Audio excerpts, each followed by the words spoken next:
മത്തായി സുവിശേഷം 18-ാം അധ്യായം 7-ാം വാക്യം.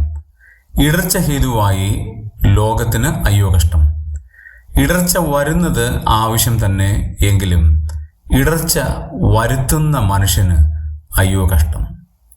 കുടുംബങ്ങളിൽ, സഭകളിൽ ഇടർച്ച വരുത്തുന്നവരുടെ എണ്ണം വർദ്ധിക്കുകയാണ്. നിസ്സാരമായ വാക്കുകളാണ് അവർ തൊടുത്തുവിടുന്നത്.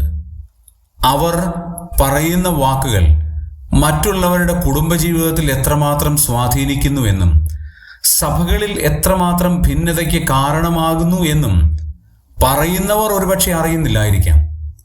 അല്ലെങ്കിൽ അങ്ങനെ ആകട്ടെ എന്ന് വിചാരിച്ച് തന്നെ പറയുന്നവരും ഉണ്ടാകാം. ഇടർച്ചയാകണം എന്ന് വിചാരിച്ച് തന്നെ കാര്യങ്ങൾ പറയുന്നവരും ഉണ്ടാകാം. ദൈവത്തിൻ്റെ ആത്മാവ് പറയാണ്, ഇടർച്ച വരുത്തുന്ന മനുഷ്യന് അയ്യോ കഷ്ടം. ഒരാൾ മാത്രമല്ല ആ ഇടർച്ച കൊണ്ട് തെറ്റിപ്പോകുന്നത്. അനേക ആളുകൾ ആ ഇടർച്ചയ്ക്ക് കാരണമായി തീരുന്നു. ദൈവത്തെ സ്നേഹിക്കുന്നതിന് തടസ്സമായി തീരുന്നു. നമ്മൾ പറയുന്ന വാക്കുകളുടെ പരിണിത ഫലം ഒരു സഭയുടെ ഇടർച്ചയാണെങ്കിൽ, ഒരു വ്യക്തിയുടെ ഇടർച്ചയാണെങ്കിൽ, ഒരു കുടുംബത്തിൻ്റെ ഇടർച്ചയാണെങ്കിൽ നമുക്ക് അയ്യോ കഷ്ടം.